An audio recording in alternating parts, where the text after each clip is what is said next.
everybody, it is your girl, Miss Motivational Mogul Mindset, Ava Cherie, the Inspire. How y'all doing? It's Wake Up Wednesday. I wanted to come and do a topic about something that hit my heart the other day, and that's about black families and marriage. I can only speak from being from a black family because I'm African American, so therefore let's celebrate and encourage more marriage and more marriages staying together. I'm in an age bracket where I grew up with a couple of people. I've known them 20, 30 years, right? So that's like family. Some look up to us who's got married, some unmarried, some waiting for, the right time, God's divine time. That's how it should be.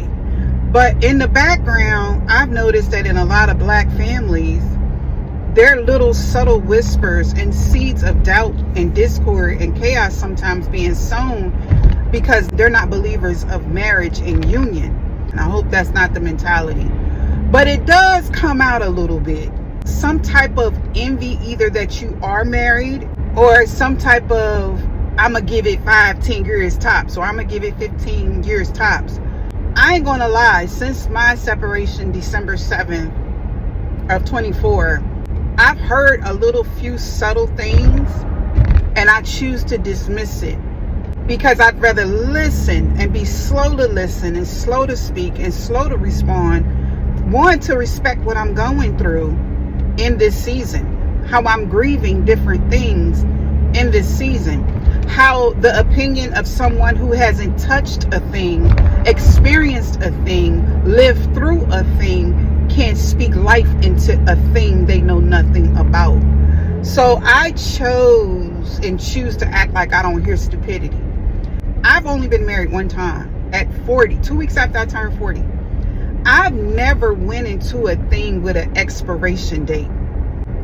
I don't even work temp jobs because it was temp. Okay? I'm not going into a relationship with anybody with an expiration unless it's a transactional, contractual relationship. I just don't understand how people can give a timeline on how long they think something's going to last.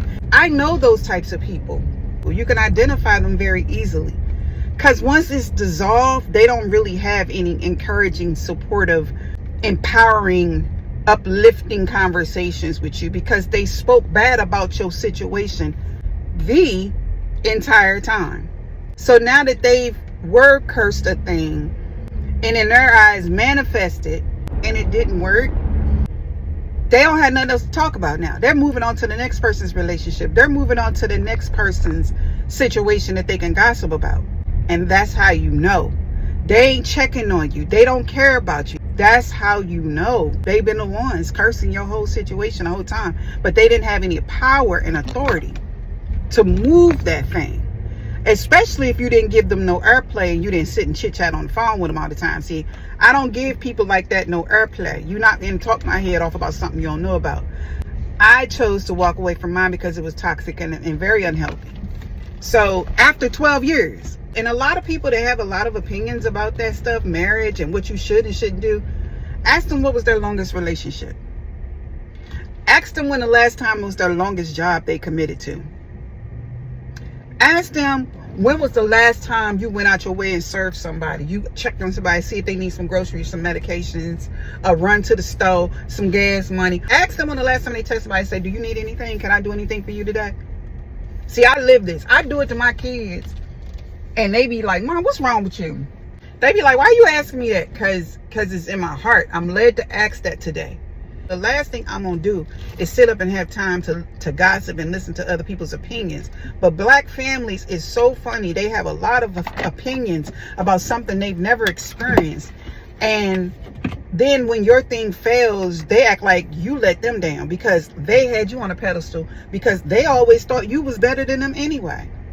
When you're honest and being transparent, saying these are the things to look out for when you're in danger or in a toxic, unhealthy relationship, now they claim you bitter. Or now, even better, they finna get married. They finna act royal and regal over you like you ain't never done it before. Child, give those people their time to experience life. Don't go back and forth with them fools. A lot of times people become who they with and then they figure out that's not who they are. Opinion that, Jack. Guys, love me, guys. Peace to you all.